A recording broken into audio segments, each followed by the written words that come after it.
Yeah. Gotta do it from the phone because Oh, the computer is more for like streaming. mm-mm. That's what that's for, more so for. I need a So tutorial for all of them things, and I don't. No, no. so we gonna start with your intro that I wrote for you. Yes, you get an intro. Oh my god! Bruh. All right, so we're gonna get started with the intro, and then we're gonna go into these questions. All Okay, right. before I'm gonna sit here and just look pretty. All right, y'all. It's your host Storm. This is Black Girl Tired Book Talk. We've got somebody who is not just documenting the documenting the culture. She is shaping it. Tamtellingtales is a powerhouse media personality whose journey began with the simple love of sharing stories as a book blogger. Since then, she has grown into a multi-hyphenated creative force, a podcaster, a vlogger, a film reviewer, a red carpet correspondent, and an executive producer. As a proud member of the ICU Reading Social Network, her book club has supported her personal and bookish endeavors from day one. She now speaks with authors, actors, filmmakers, and creative shakers across multiple industries. Her work has taken her to the Detroit Black Film Festival, the Indie Flicks Detroit Choice Awards, and also onto sets as an executive producer of an indie film called No Strings. From historical fiction novelists to urban film directors, Tam covers it all with intention and cultural insight, creating content designed to inform, entertain, inspire her audience. Today, we're going deep into the world of Black women in media, book culture, and filmmaking through her eyes. You are a fool. You. You are a fool. You are a fool. Oh, my cheeks hurt. Oh, You are a if I don't fool. smile for a little minute, it's because I got to get my cheeks to stop hurting. Joe. Yo, bruh. Hello to everyone in the chat. India is here. Hi, India. Hi, AA. All right, let's get Hi, into these Shelly Pig. questions. Let's start with your origin story, the spark behind Tam. How did vlogging and podcasting become a passion for you? Where did that journey truly start? So it started during the pandemic, like so many other people who was at home looking for something to keep themselves sane and from crying, because I worked in property management and I was losing residents like literally every day. So I was really going through it. I had a little something in my coffee every morning because I didn't have that time period where I didn't go to work. I was always at work, and every day somebody died. Co-workers, all of that. So in order to like really keep myself sane, I had started doing these videos, and I would only send them to like my book club because I'd be cussing and stuff like that, and all of the things. I might not even have shirt on or something, I might have been in the bed, whatever. So I was always just sending it to them. And then that gravitated to just getting in front of the camera, sitting in the living room and reviewing. The first book I ever reviewed, which was by Octavia Grant, I'll Never Let You Go. And that book was so wild. And baby, I just started yapping, just going. Ain't had no direction for it or nothing, child. And I just started kicking in and going. And so from there, it just kind of escalated into always doing book reviews. And so like a little time that went by, and there was this movie that came out on Tubi called If I Can't. And the main character, the main villain, his sister is in ICU reading and chatting.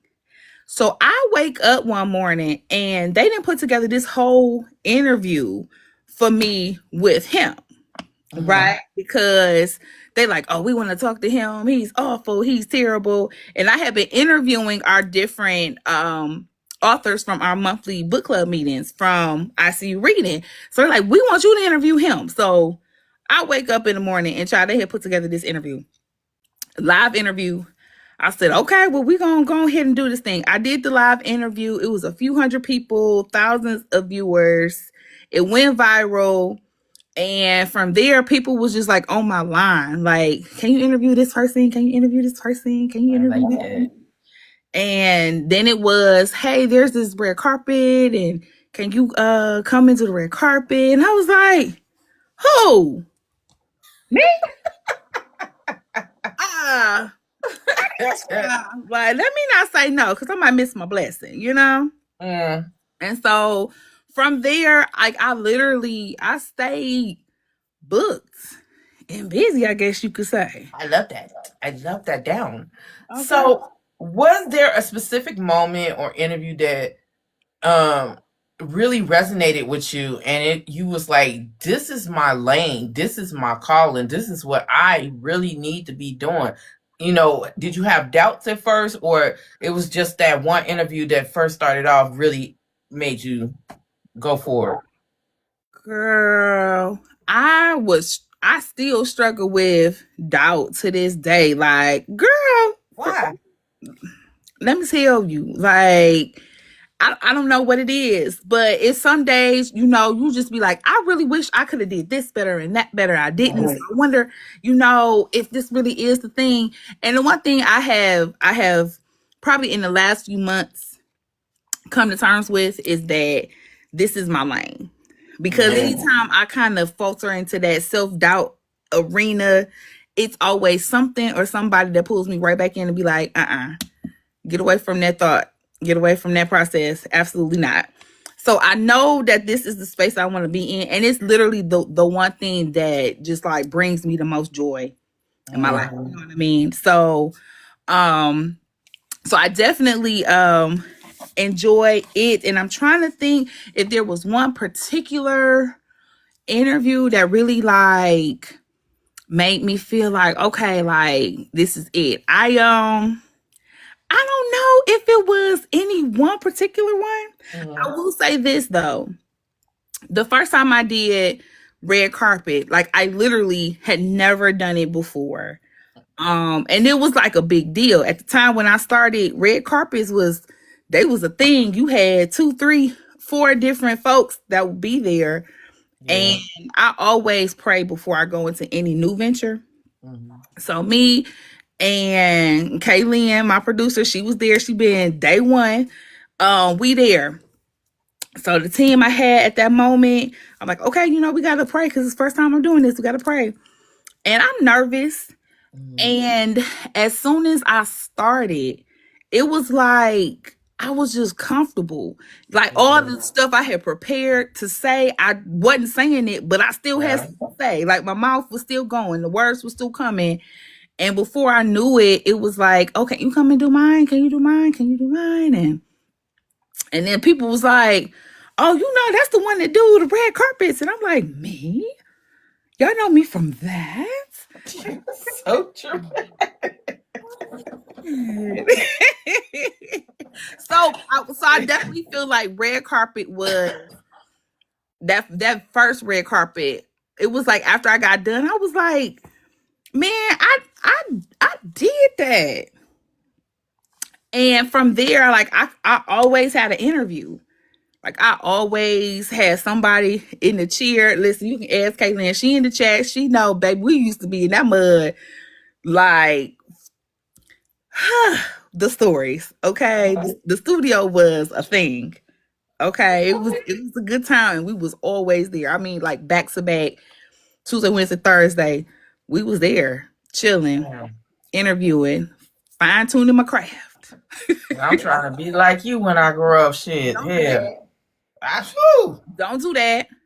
whew, Because I told man, you in Detroit. I already told you that in Detroit. I don't play with you. I don't want to play with you with this, okay? Because you are in the lane you supposed to be into, doing the things that you supposed to do, impacting how you supposed to impact. Girl, don't play. This your interview. Stop Okay. it. So, Black women's voices are reshaping media. Yet we still face erasure and gatekeeping. What has been your experience navigating the podcasting and film commentary landscape as a Black woman? As far as erasure and gatekeeping, is acknowledging that it definitely exists, but not wallowing in its existence. Not Yeah. deciding that that's going to be the reason why you feel like you can't succeed in something and do what you want. You, like you said, there's so many black women who are excelling in media, even from a mainstream standpoint. You've got Tamron Hall, you've got Sherry Shepard, you've got Jennifer Hudson. So the doors can still stay open for you as long as you recognize, like, hey, we do got some hurdles, but baby, just go ahead and build up that leg strength so you can go ahead and climb over them. The Meganese. Do this thing, Mm, and we are doing this thing. we are. Mhm. So what do you believe black women bring to podcasting, book reviewing, movie reviewing, and media critique that is often overlooked or undervalued? I think what black women bring to that arena is the same thing that they bring to everything. Passion, Mm-hmm. thoroughness, a certain level of care, um just the thoughtfulness that goes behind us, the things that we pay close attention to, the details, the nuances. Like, we are very much so in touch with our emotional intelligence, and so we know how to be in the space, know the right things to say, know when not to say stuff and how to say things so that we really can get the job done better than most. Facts. Okay. So, film and content spaces, especially indie spaces, can be cliquish and political sometimes. What challenges have you faced, and what keeps you grounded in your purpose? The challenges. Challenge. Challenge. Let's see. So one of them I would probably say is really identifying some level of maybe mentorship, because and that's not even really, I shouldn't even say that, because that's not an industry thing, that's a me thing. Right, like, I'll just duke it out, try to figure stuff out on my own, not realizing like I should have asked for some help, and like the help really was there, but anticipating that people gonna be cliquish and all that kind of stuff, you just don't, and you don't want to like reach out to the wrong person. They be took an idea of yours, child, or stole something. So just kind of knowing how to identify who you can trust, having that certain level of discernment is probably gonna be the first step that you need to take. Yeah. And then actually like doing the work. Like actually doing the work with them. Yeah, that's true. So, as you move between books, films, and red carpets, how do you maintain being authentic and while still pushing boundaries and innovating your own um content niche, whatever you want to call it? Time management, like actually sitting down and carving, I should say, out the time to do specific stuff. That wasn't something I've always been good at, but I'm learning to do it. Like, you get to spend 2 hours scheduling content to put on this platform. Then you get to spend 1 hour, editing the video. You get to spend this hour, and then that way things don't seem as overwhelming. Yeah. And then of course being like, Kaylin, you, because I just, you can't do on your own. You got to have a good team. Yeah. And I've been fortunate to have my rock solid producer friend, Kaylin Hunt, that's, always making sure things is going right behind the scenes so I look good in front of the camera. Cause y'all see how crazy things was when we got started, baby. That's cause yeah, she usually be handling the meat, stuff, and Your ass is wild. So, how does it feel to be a part of a book club with longevity and purpose? What does ICU mean to you personally? don't have me falling out on this Sunday. What the hell? Right, don't have me falling out because, girl, Baby, that is my gang. Do you understand me? Like, I will spork you about ICU reading. Okay. You know, with your little three teeth, get them right here. Because don't play with me in my book club. It's the reason that we've been able to maintain our relationships for these last 15 years, because we've worked at it. And they taught me so much because over 15 years, you really are growing, right? I was in my 20s when I got into that book club and I ain't no more. Okay. So you really kind of learn how to be a better friend, how to be more responsible, just the things in your womanhood. And you would think like, oh, it's just a book club, but it's really not. It Yeah, really is this sisterhood, this bond that child wouldn't trade for the world. I love that. So, what's the unique cultural value to a black book club? What does a black book club bring to the literary community that often goes unacknowledged? I think that goes unnoticed. I feel like people really don't think that the black girlies be out here reading. Mm-hmm. We read everything. I don't think that they know that. And so we bring a presence in every genre of reading. You Yeah. got the black girlies they reading they urban fiction, they reading they historic, they reading they sci-fi. Like we are present everywhere. And we're reading the books. And the great thing about book clubs is that you have multiple people who can come together and bring a different type um of preference in reading, right? And so like if I had to use ICU for an example, everybody's got like these different types of books that they like to read. Well, when it's your turn to pick the book, everybody got to read it. So now everybody gets to experience this different genre. Mm-hmm. So I'm in ICU. ICU got to read historic fiction because that's my favorite. I'm gonna pick some historic fiction.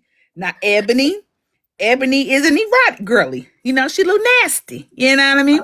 So we know we gonna read something with some ooh and an iron in it. You know what I mean? Right. So that. But at the end of the day, all of our palates, have a different taste and Yeah. things. I think people don't want to acknowledge that we know how to read because that would acknowledge that we are intelligent. So I that's what I think. They don't want to acknowledge it out loud, Mm-hmm. but they know. Yeah. You can't help but know. Like They threatened by it.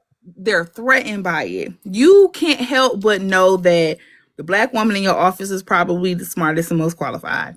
You're not Mm-hmm. going to act like the black woman that you know, dated was the most passionate and caring and giving and stop it.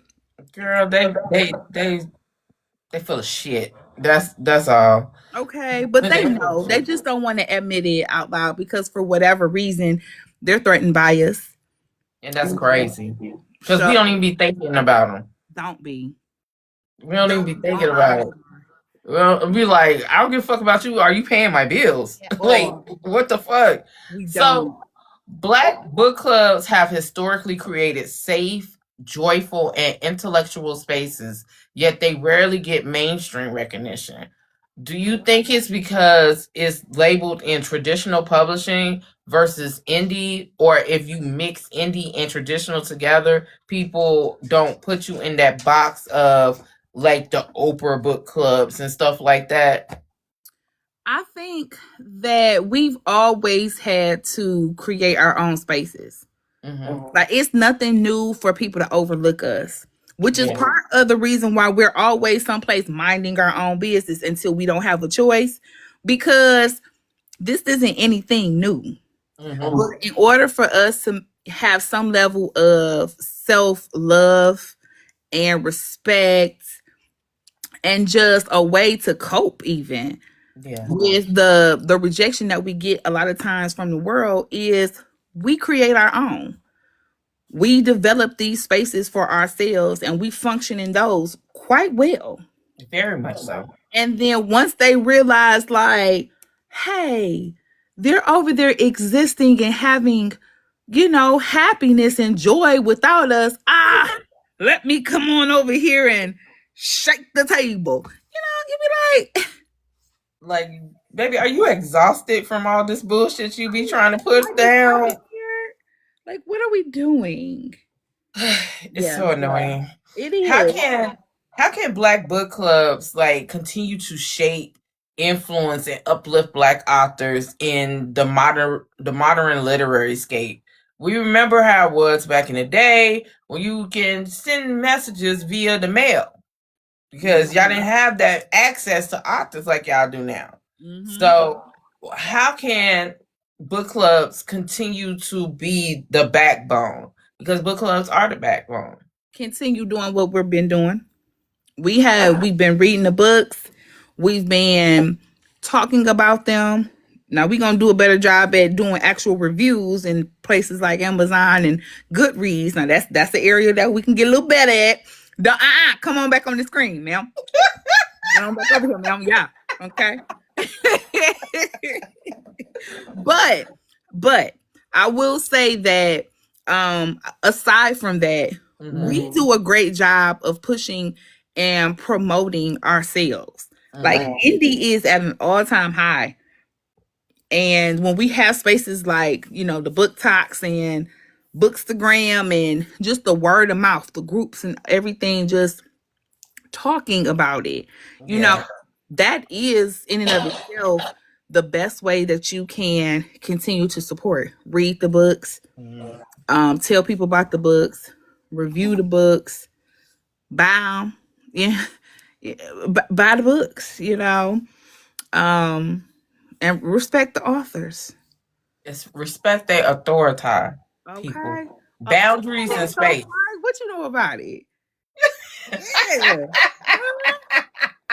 I used to have the soundtrack, South Park, and everything.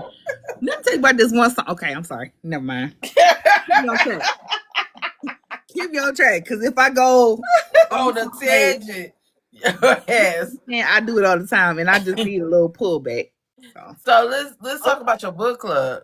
Let's talk about that anthology. Y'all celebrated 15 years this year.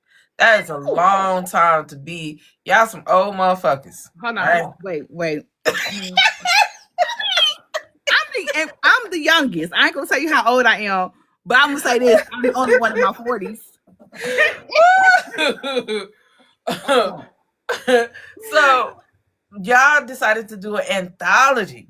Yes. For your anniversary titled Karma. Yes. How did that process? How did that all unfold? Okay, so I'm a shout out this interview I did with Ebony Evans not too long ago. It's over on my YouTube channel. But we talked about how early on we talked about doing a book, right? Oh, we're gonna do something like that. Da, da, da. Ain't really quite work out. Okay.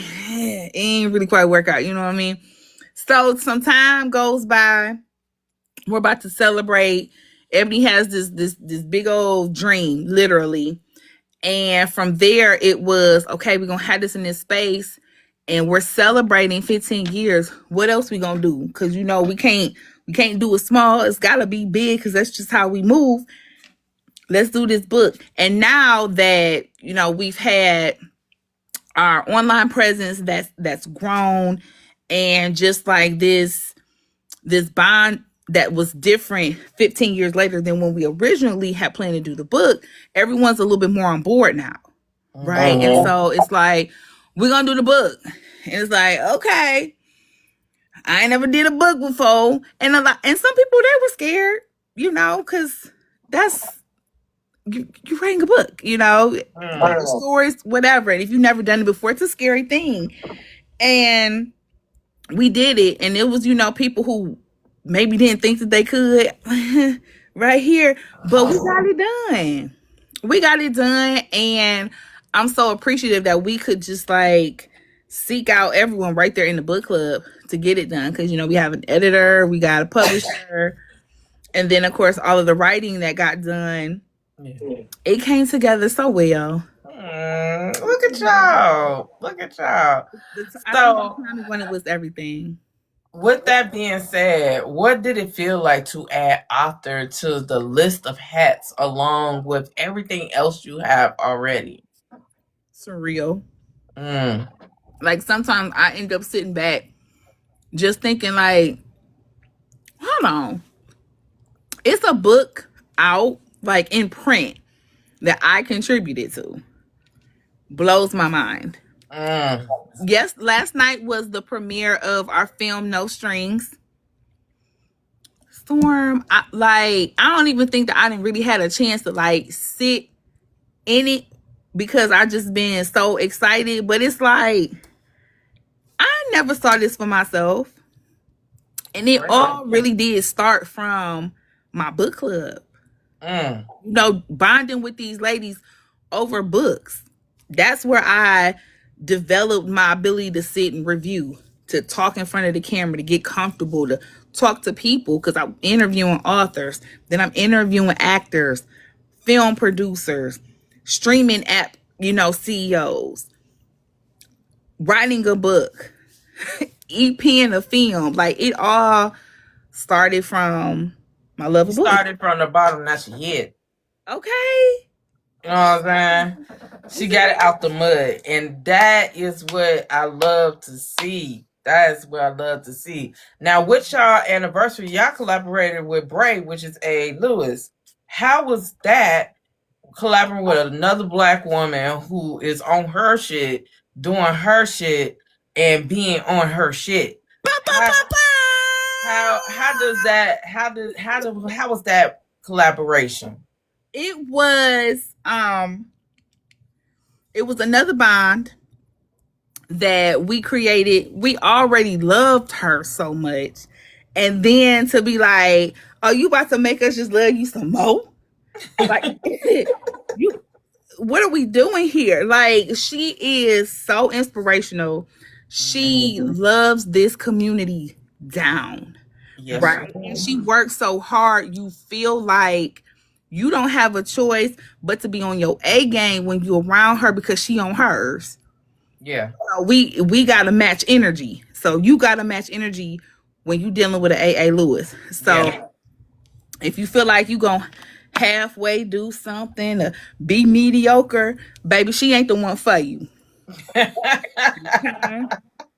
Not her. So, well, let's talk about No Strings. Congratulations to you and Caitlin. Congratulations, you guys. So, you were an executive producer on the indie film No Strings. How did that opportunity come about? Okay. Whew. All right. Books. So, it started off with our relationship with author India Williams. So, India is also Ebony's cousin from our book club president, Ebony. They're cousins. And so we would always engage with her. We read her books. I've interviewed her from a book standpoint over the years. And she got into the filmmaking world, right? And so she's making films, she's writing for films, she's writing for series. And she initially, excuse me, she initially came to me with the opportunity to just act in one of her films. So I'm an actress in We Still Family, which is one of her other films. So that one came Wait out. a minute. Wait a minute. Wait a minute. Wait a goddamn minute. Huh? We ain't gonna slide past that shit. What we do? So we an actress too? Oh, yeah, I do that too. Girl. Girl. So before books, for the book club, child, I was on somebody's stage. I would. You was in the theater. Mhm. Girl, see how she don't want to tell everybody everything? That's some bullshit. Yeah, yeah.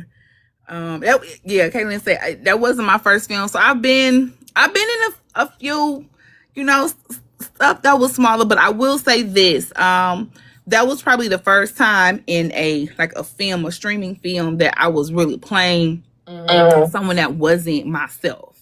Then again, I was like a 50-ish year old, like bougie auntie. So maybe I was a little bit playing myself. Okay. Anywho, so yes. Let me get back to I was in that one, right? So bam, we do that film, and to know India is to know that she has an amazing energy. She wants to support and put on people, okay? And so the films come out, and some time goes by. She reaches out to me again. She says, hey, I got something on the table and I want to present. Let me give you a call. She does. And after some contracts get signed, whoop-de-whoop, baby, it was like, okay, this is what we're doing. Now, when it comes to indie film, you got to understand, like, okay, you might put some money up, but where, of course, you want to save some money is in the things that you're going to do behind the scenes. So, along with being the EP, I was able to be a production assistant as well. So, I was there, like, hands-on every day, seeing how stuff move, how stuff works. And so that opportunity was more than just, okay, let's, try to make some money from a film. It was really learning the film world, the moving parts that goes along with going and watching a movie. All those little things that we don't necessarily think about. Okay.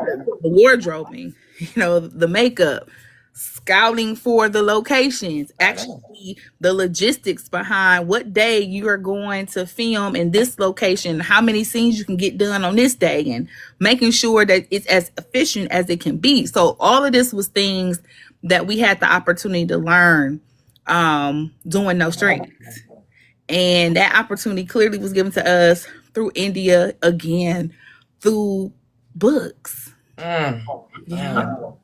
So, yeah, and I just want to say it's so amazing to see how powerful that literature, especially Black literature, is in this community. And I just wholeheartedly think people should not take it for granted, because there are some amazing opportunities that can be had in this space if you allow yourself to just be open and have discernment around the people that you are with, because not every opportunity is a good opportunity, but not everybody is for you. Sometimes they're against themselves, so they're against you.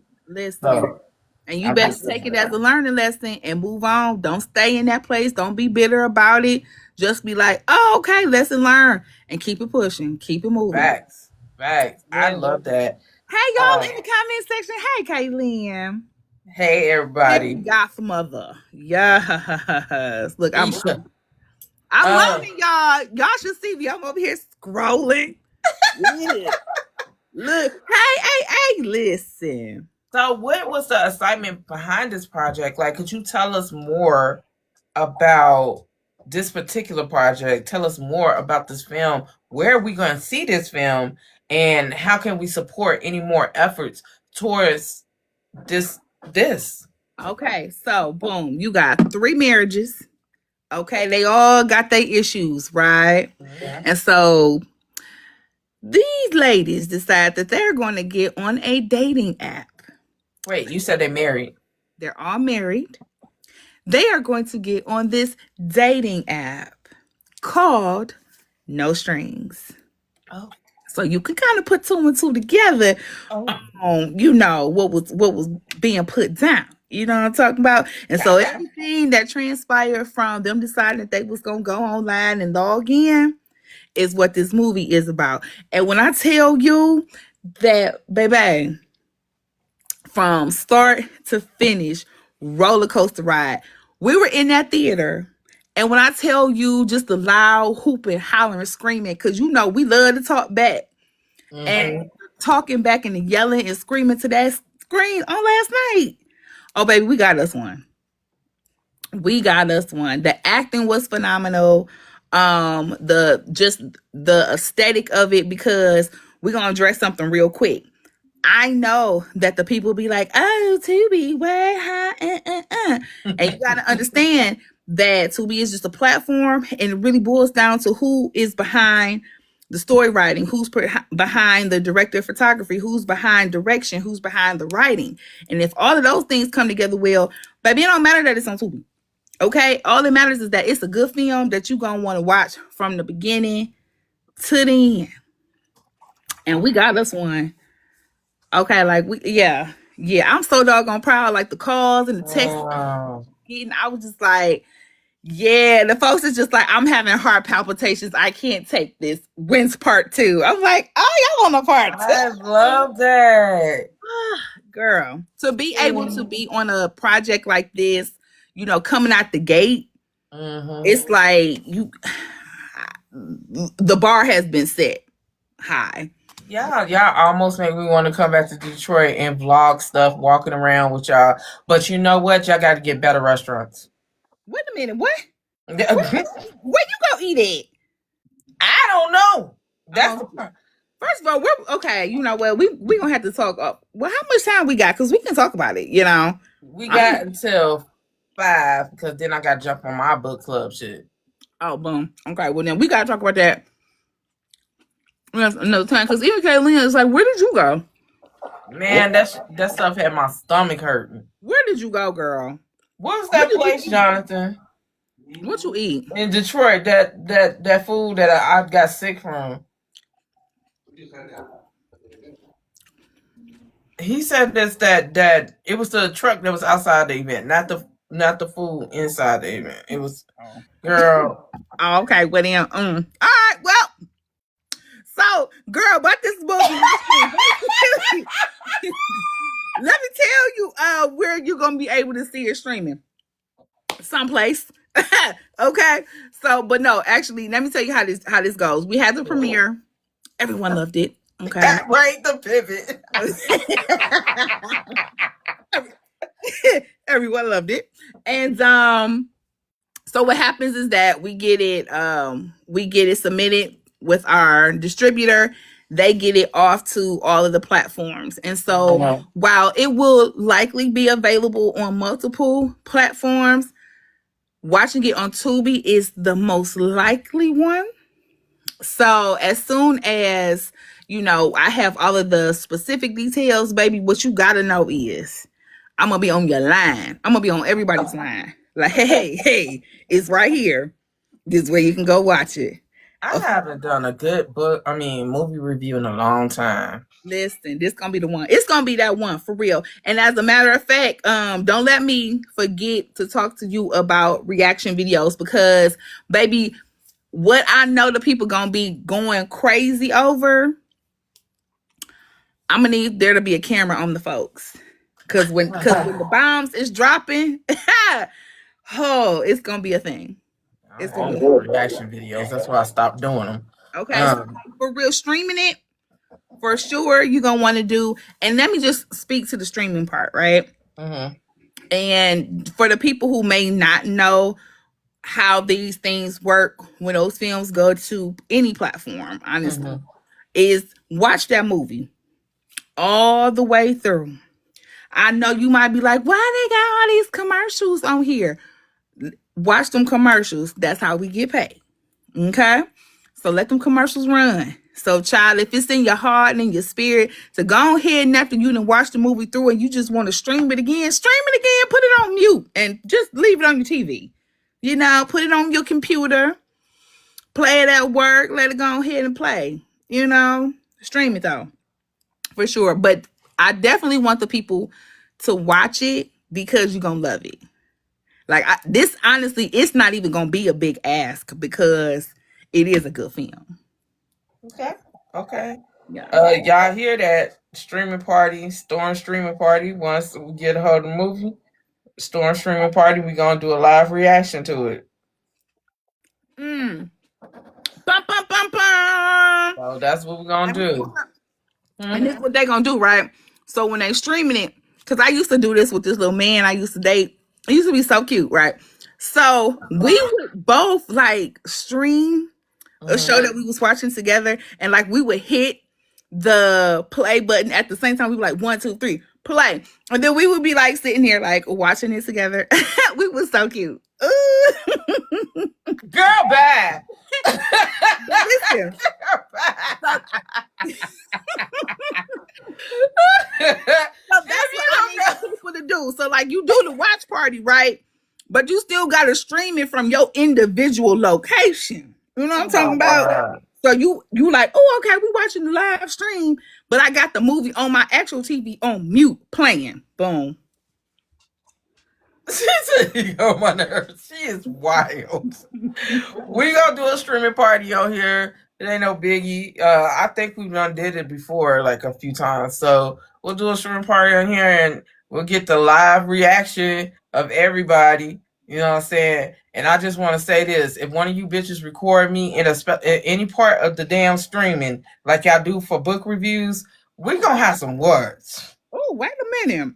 Cause I be hearing that it be like a little pieces of drama in the book talking in world and things. Oh, girl, I ain't worried about them bitches. I'm talking about the bitches that I actually like.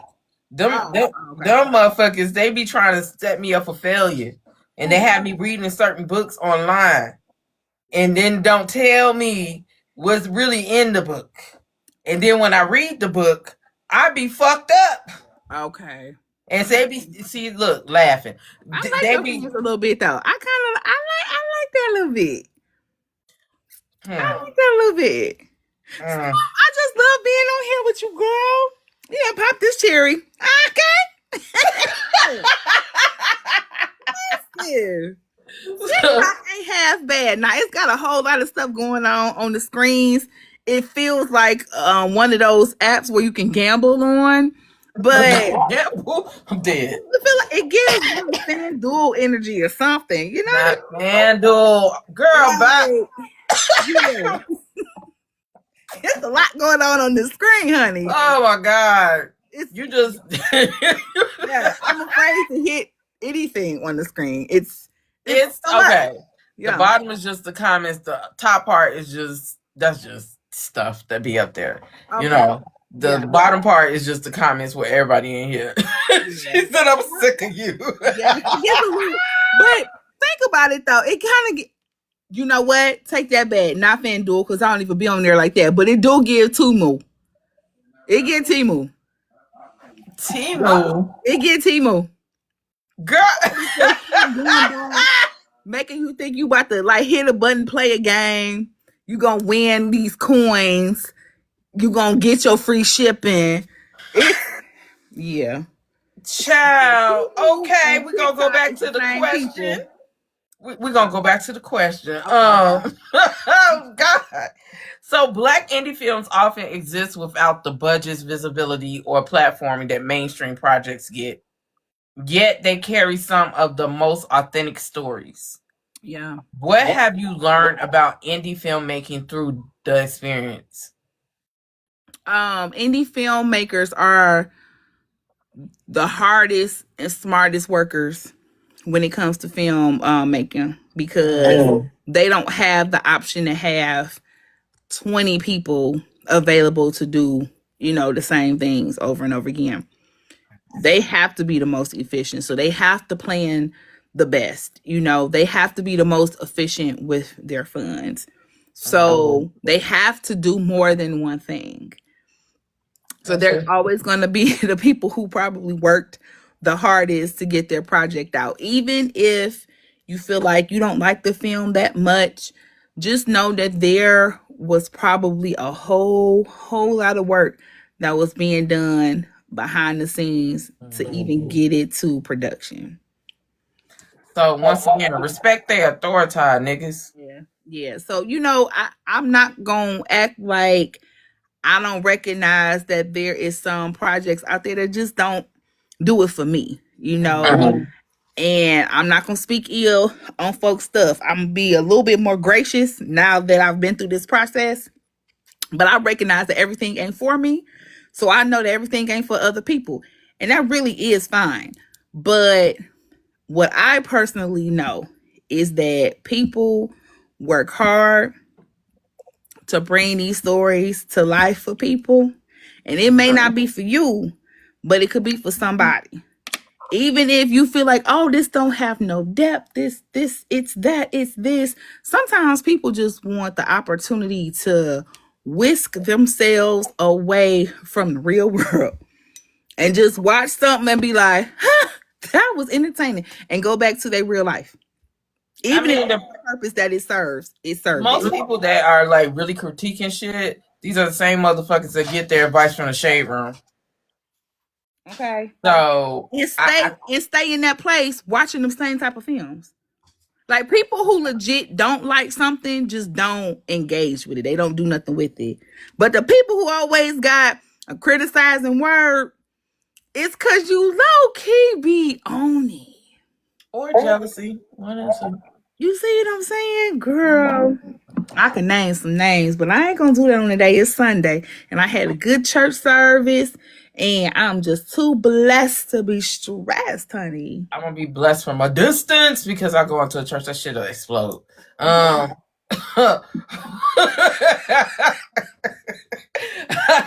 Just What you saying. want me to pray for you? I got you. Okay. Yeah, you just pray. Okay. 'Cause, you know, I gotta keep a distance. I'm yet praying for you, Sister Storm. Okay. So, For you. Black women as executive producers, directors, project leaders are still rare, even though we see them, but it's not enough being seen as it should be. What perspective do you think Black women uniquely bring to the indie film world and tell the film world in general? Again, that attention to detail, those nuances, that understanding of what something looks like on the screen and how it's going to make people feel, and the experience behind the camera. We own that all of that stuff matters, right? Because you have a film and it can be great, right? And then you hear later on how terrible it was to film it, how badly people were treated. And at the end of the day, you still had a group of folks who should have been treated well behind the scenes to make this project, not just to make sure the project is good, but you treat everybody right, because you don't never know when that's gonna come right back around on you. Facts. The same people that you was mistreating gonna be the ones that's gonna be in a position to hire you at one point in time, and they gonna remember how you treated them. You see what I'm saying? So I feel like Black women definitely get and understand that, so they know better. They know better.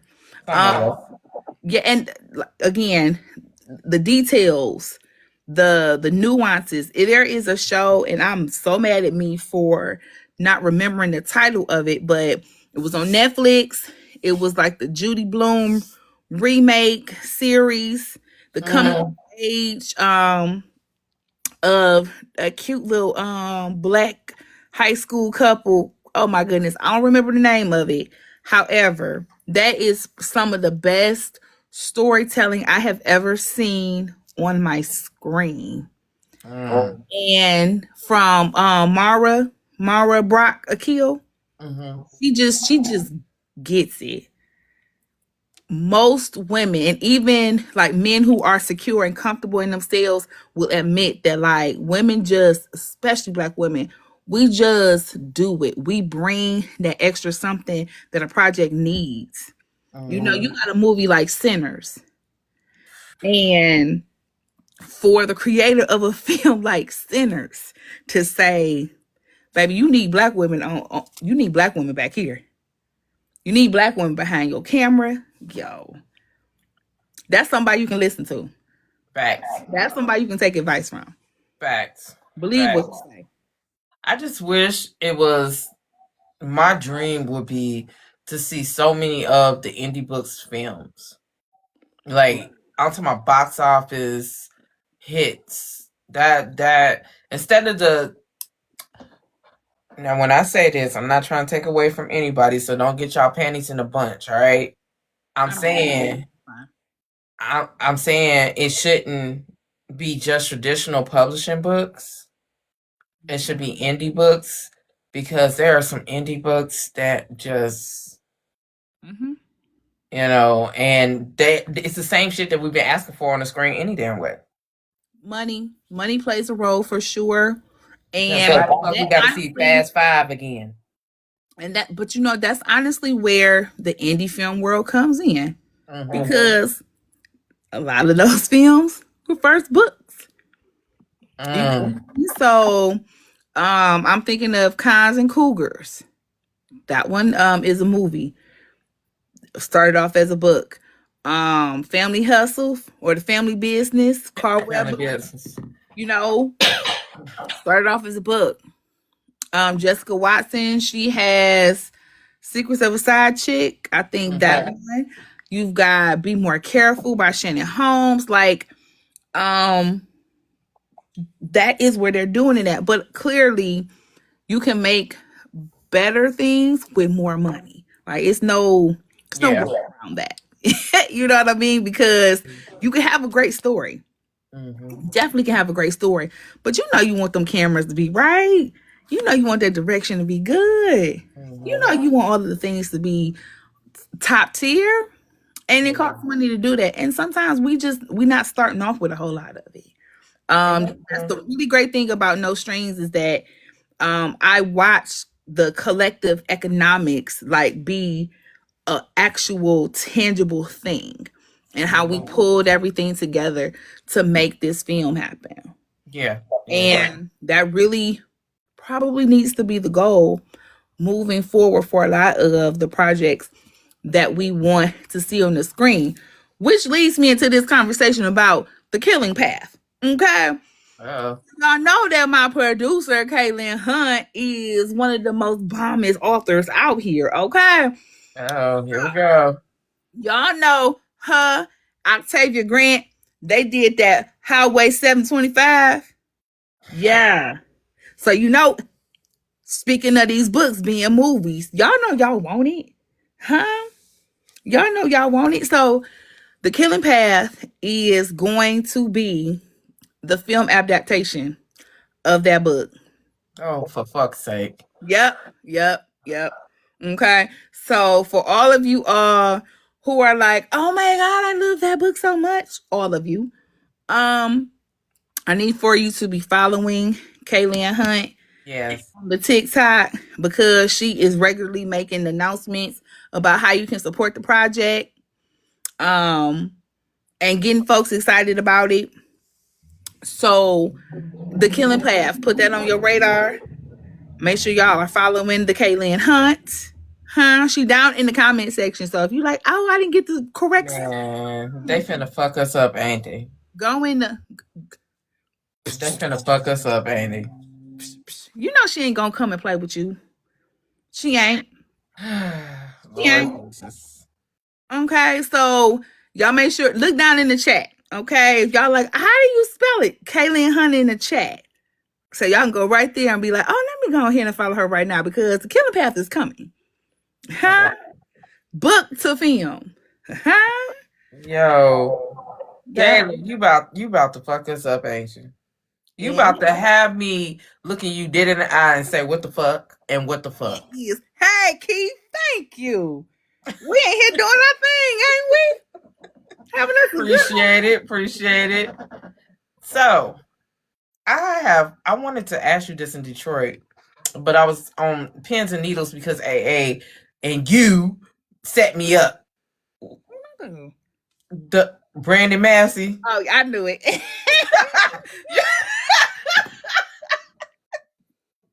So, you're welcome. I appreciate it, but you still set me up. I had to take like 2 drinks. Listen, I be fangirling too. I'm like, am I really talking to? Oh, yeah. I'm sure it was a moment. It has been for me, so I know it was for you. Girl, when I interviewed him there, I was nervous, but I had my liquid courage. Oh, here I said, I'm gonna drink some tea. I ain't gonna really, And towards the end, when I do my usual ending, girl, I couldn't even get it right. I forgot the words. I had to remember what the fuck I say. But when he just is gracious, and Just as calm and everything. Yeah. Like, girl, I told him I could talk to him for like 2 or 3 hours because we was literally on here breaking down his books from beginning to end.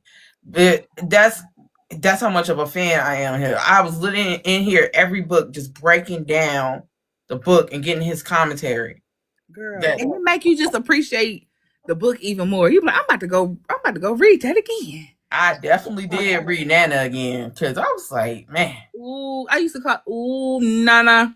Look who just started. So while we talking Nana. about my dream interview, because he was one of my dream interviews. So who is your dream interview? Living or no longer with us, and Robert why? Townsend. Oh, not Meteor Man. Girl, listen. Not Meteor Man. I love Robert Townsend. Not Hollywood Shuffle. Down. Do you hear me? Yes. That is Forever Duck. Okay, that is dun dun dun dun dun dun dun. Oh, ain't got no money. You who can write lyrics like that? Oh my God. Yes. Okay. About them songs. Yes. Okay. So, what is your dream red carpet appearance or film festival to cover? Okay. I think I was chewing too loud. Ask me that again. I'm dead ass. Like, what the fuck? I didn't hear you. I'm sorry. I said, what's your dream red carpet appearance or film festival you want to cover? Dream red carpet.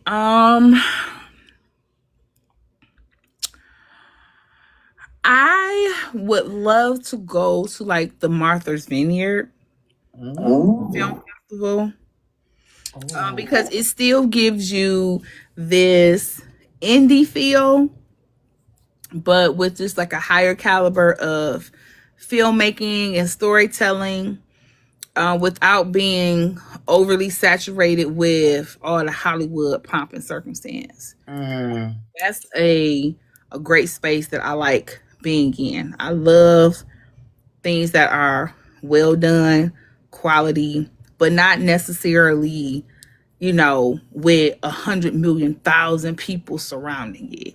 Yeah. So yeah. I feel that. I think my two ones is South by Southwest. Okay. That is I'm gonna do that before I leave this motherfucker. I'm gonna do South by Southwest. And I want to be, well, I could have did it yesterday, but I had something to do. Be one of the podcasters or vloggers to go into the Obama Library when it opened. I was supposed to go yesterday, but something came up. Okay. Oh. So I love that for you. That's because I want to have a catalog that is based on, I can do entertainment as far as like Southwest by Southwest, but I can also do political and community commentary. I like it. Yeah. I like it. And you can do it then.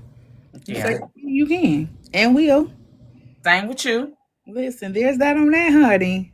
Yeah, Martha Vineyard, not so much because that mean I would have to dress up and bless your heart and your ministry. You got it, sis. Baby, the way I be pulling out them red carpet wigs on them.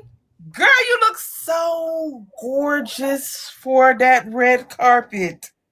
You were so pretty. That red lipstick. Okay.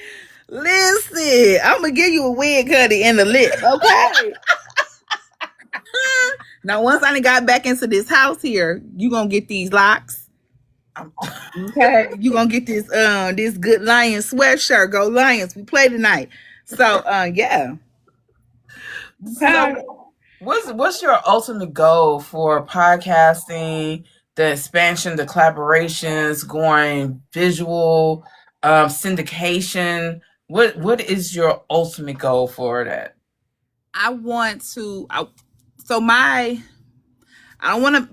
talk about like the biggest ones. I kind of want to take them like little by little. I feel like when I set them, not that when I set them, but if I don't break them down. Sometimes they feel so unattainable that I may give up on the steps to get there.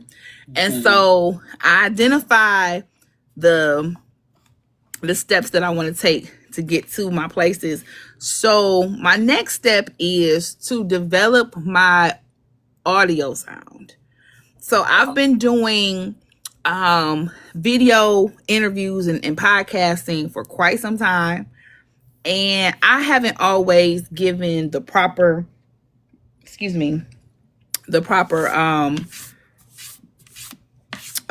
respect to the audio of it all. And so I have been being more proactive in getting my podcast on the Audible sites, the Spotify's, the Apple Podcasts, because as I'm doing my research, it's like, yeah, people doing the video, but audio is ultimately the real bread and butter. It is. And when I think about it, like the podcasts that I listen to the most, I listen to them. I don't necessarily watch them because it's just so much easier. And so I really want to develop that out. I want to get more comfortable with hearing my voice, because when I listen back to certain things, I recognize that I have to work on my diction for certain stuff, because you can't always understand certain words that I say. So just kind of fine tuning all of that technical stuff. You know, I'm always thinking back when I was singing and you got to do your warm-ups, and it's like they have you doing certain exercises, and it's a reason that they have you do these things, because you sing too? Child, I am a one woman show over here. Do you understand me? A song. As a matter of fact, you want me to sing this original song for you, because I just feel like every time I'm in front of a camera, I should be singing this original song. Come on, bring it to me. Okay, the people in the chat, y'all ready? Y'all tell me something in the chat, because if I don't get a "I'm ready" in the chat, I don't know if I'm able to sing a song. So Caitlin said no.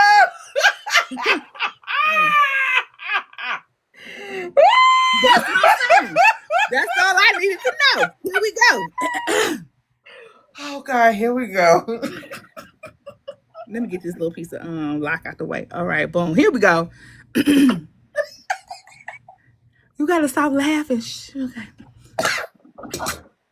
Okay.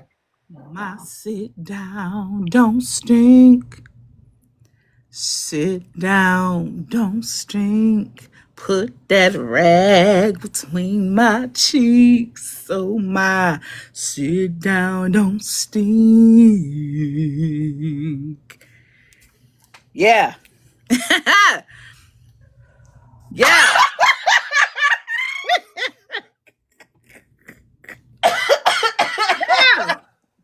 Y'all know you love it, huh?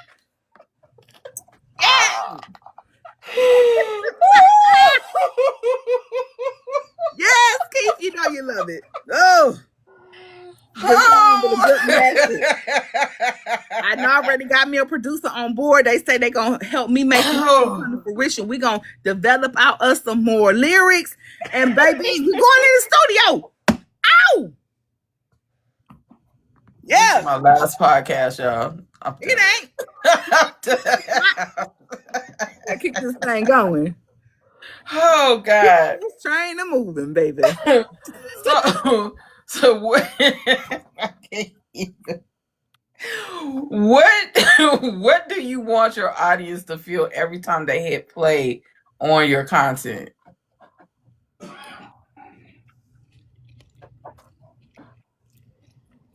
I want them to feel better than when before they actually started listening to me. Like, I really want to be a voice that ushers in good feelings, good energy, comfortability, humor. Because, baby, it's so many other places and platforms that love salaciousness. They love a dark, negative energy. They love dogging and talking about people. They love lying. They love making people feel bad. And I don't ever want to be the person on a podcast or in my real life that brings that to somebody. Yeah. I want you to feel better Mm-hmm. because people out here just experiencing the things, you know, experiencing the things, walking around with so much baggage on them.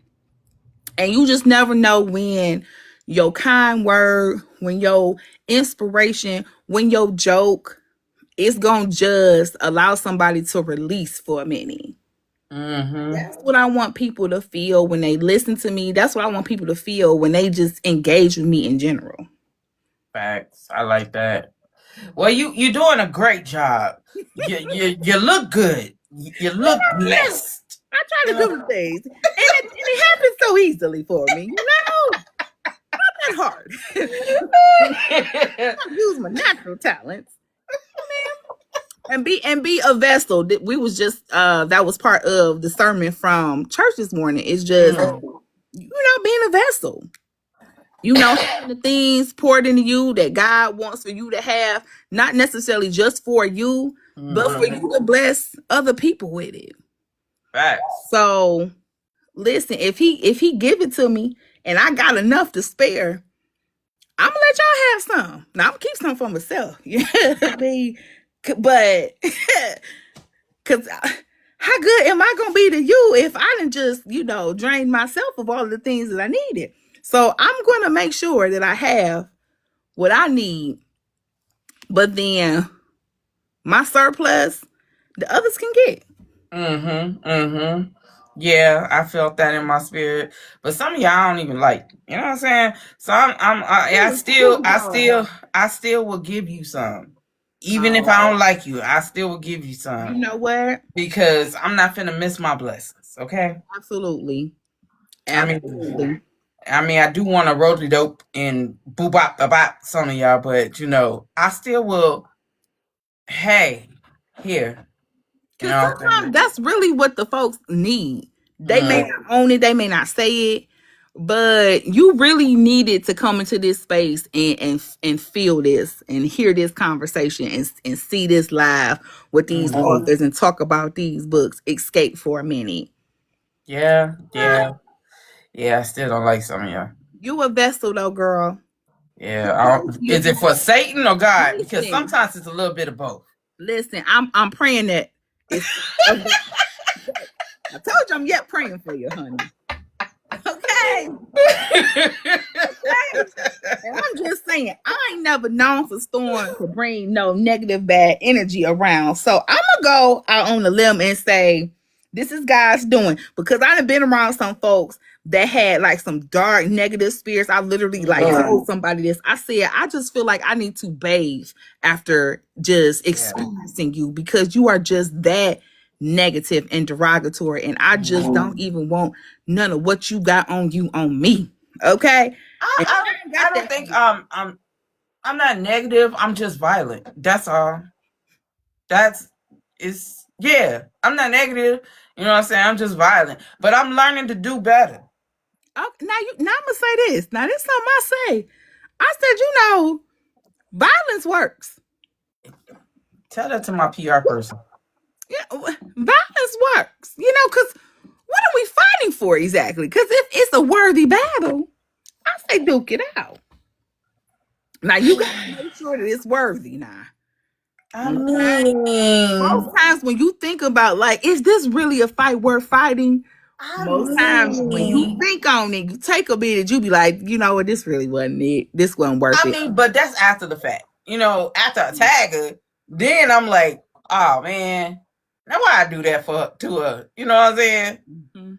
But I gotta actually get in the moment. Mm-hmm. But I'm trying to do better. I'm trying to pull back because not everybody deserves a She-Hulk or a motherfucking multiple personality bitch around this motherfucker. Yeah. You know what I mean? So yeah. Just take you 5 seconds and count in your head and smile while you doing it. 5, 4, 3. I'm already planning their funeral. See what I'm saying? And that's the problem. See, at least you taking accountability. You gonna have to work on you now. Okay? You got to work on you now, sis. Okay? I'm working. It's a work in progress. It's a work in progress. You know. I got a question. What's the question? I got a rose. Thank you so much, I'm sorry, Blacklit Bay. Black Lit Bay. This is why I have to do my exercises because my lips get a little big. Thank you so much. Now I need someone to tell me what it is because this is my first time on TikTok. All right. They give you gifts. That's what the number is at the corner. They give you gifts, and those gifts you can use the gifts money that you get from that, and you can give somebody else, or you just keep it on your TikTok account. Y'all done gave me TikTok money. So the number that's right there up at that top corner, that it's right there for me. Right. That says 125. Those are Okay. gifts. Those gifts they gave you. Oh my God. Thank you. Now, okay. now, let me see how thankful I'm about to be. Now, what does this translate to? Do I get to like buy, like a little hand fan or something like that on the TikTok shop with this? Or what do I do? You just pretty much either if it's enough, they'll send it to you, and your bank account is connected to this, or you can just hold it in your account and just give somebody else. Oh, come on in, Black Lip Bait. Thank you. Thank you, Kathleen. Listen, okay. Hollering. I've been getting the things. Yes. I got hand heart. Oh, let me tell you what I got. I got a hand heart.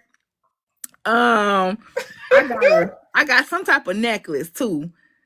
Wait a minute. Ooh, okay, it's coming. Oh, wait a minute. My number then went up. Oh. I'm about to get a hand fan. I just know it.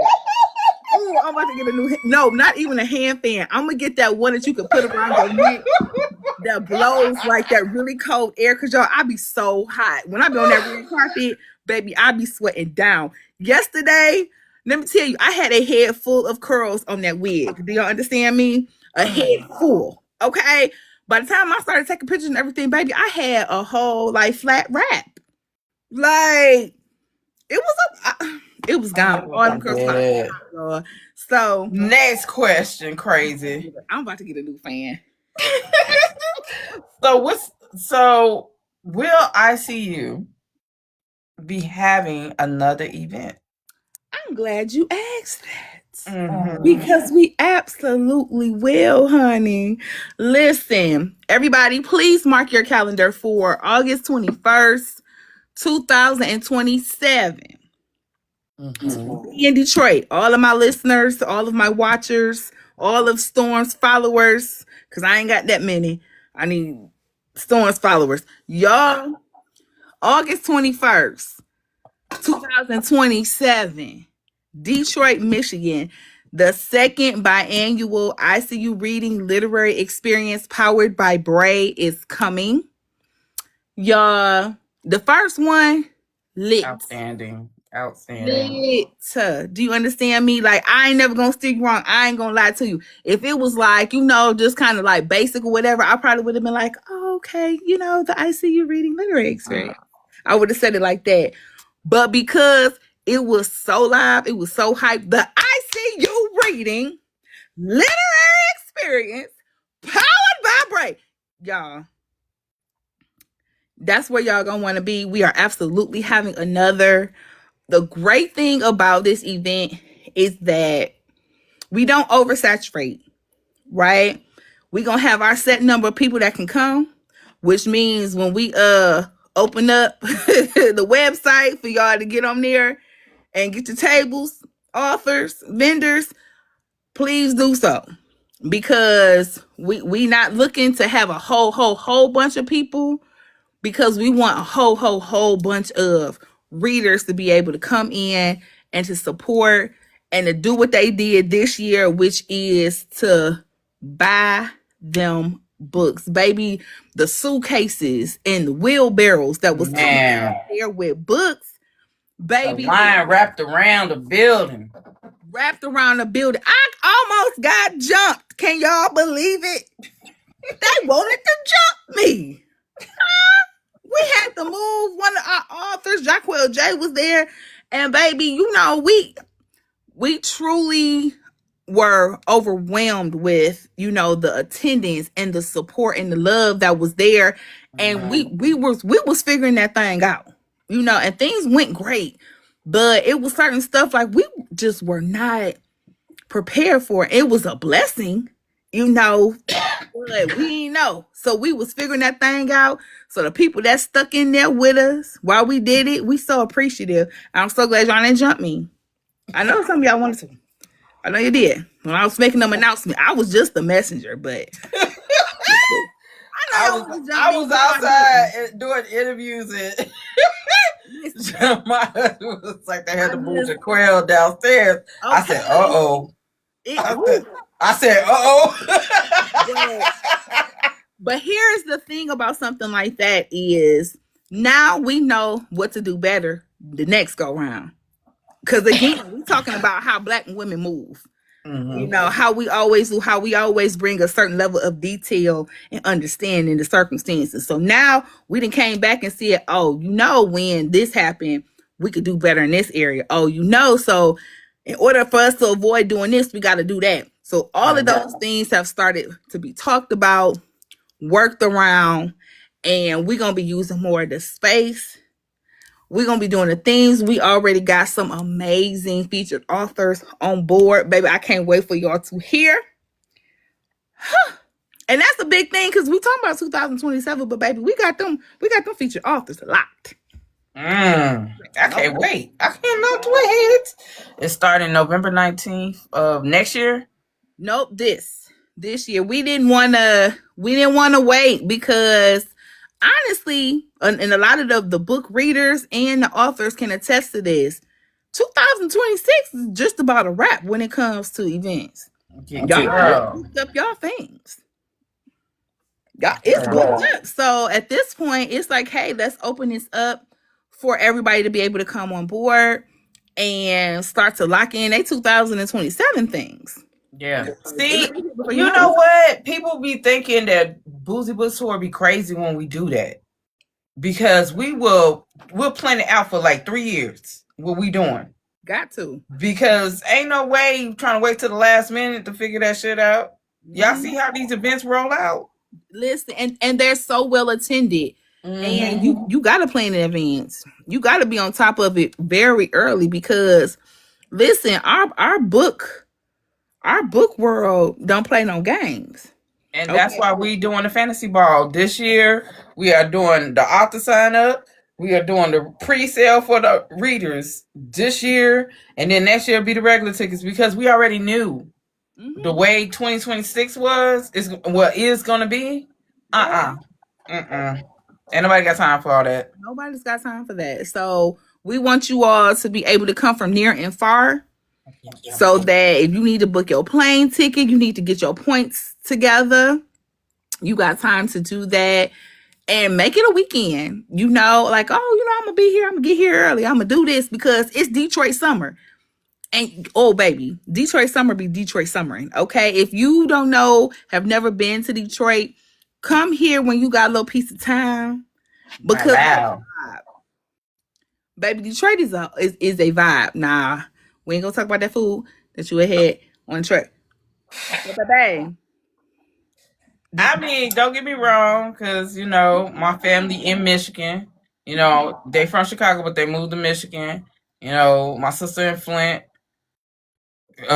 Some of them in Grand Rapids, and some in Jackson, and some in Detroit. So I get it, and my husband's family's in Lansing. So it's just I get it. And shout out to your boo because, baby, he support his one thing, okay? he don't play no games about you. Oh, Lord Jesus. Oh, please. She needs to smoke. Okay. Play about you what? Listen. All right. Mentally Wealthy Coach TM. Oh, yes. I can't wait for you to come to Natalie. I hope that Natalie is a part of because of the Urban Tea Room. Please do. Like, when I tell you it was this overwhelming but so satisfying feeling from that event, y'all. And not just because, oh, we had something and it was just well attended. It was that it was well attended and well enjoyed. Like Mm, it did literally what we wanted it to do, which was to continue fostering these relationships between mm, readers and authors. You had the readers who see readers online all the time, but they never met in person, and people meeting in person for the first time. mm, Like, this community is just so dope. And mm, being able to see it in real time in person and not just online is amazing. I am like highly encouraging people to just put it on your calendar right now. Like, of course, we working out all the things we got to work out, drop dates, and when tickets will be available and all of that. But first things first, save the date, August and 21st. and I also want y'all to understand this was an amazing event. Amazing. And if you really want to know how I felt about it, go to my Substack because I wrote a whole blog about it. India, So, India. so where can people find you on social media, your website, listen to the podcast, you know? Okay, so everybody, Tim Telling Tales is on all of the major sites. I'm here on TikTok, and I might not be here like all the time, but I be getting over here. And the way that y'all be giving me these roses and these handcuffs and all of the things that y'all giving me, I'm gonna be over here a little bit more often, huh? Listen, I got 500 of these things. Oh, I cannot wait to get my fan. Okay, so Tim Telling Tales everywhere on TikTok. I am on Facebook. I do a lot over on Instagram. If you want some of my more consistent short content, Instagram. My long content with my interviews are definitely over on YouTube. So please follow me there. As I mentioned, I'm doing a lot more on the audio end of things. And so you can follow me on Spotify. And you can just listen there, just put me on. You riding in the car. It'd be a good time, y'all. Okay. So follow me. Okay. If Things. someone wanted to be a guest on your show, what would they have to do? Just DM me. DM me. And make sure that my brand makes sense for you. I've had some folks reach out and I'm like, uh, what are we doing? Like, cause I don't see anything but OnlyFans. Like, I don't know why you want to be here. I don't know why you want to be here, love. But definitely just knowing the type of content that I make, which is an emphasis on storytelling. So that can be film, that can be book, stage play, even.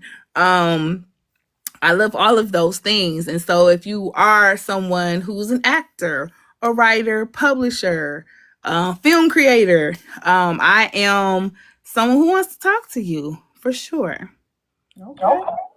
So I'm finna do your outro because I gotta get skedaddle for book club. But let's get this outro going. Okay. Wait, hold on. Let me get my face ready.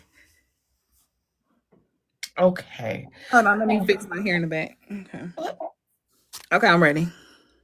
Tamtellingtales is one of those voices that doesn't just talk about the culture. She documents it, uplifts it, critiques it with love, and pushes it forward. Whether she's spotlighting authors, interviewing actors, breaking down films, or stepping onto the red carpet, she shows us what it looks like when a Black woman stands fully in her purpose and uses every might placed in her hand to amplify stories that matter. It has been an honor for me to talk to you. Make sure y'all tap into her platforms and support her work and support their book club because they're doing big things, and keep her on your radar because the way she's moving, she's just getting started. And you know what I say? Stay loved, stay loud, and stay Black.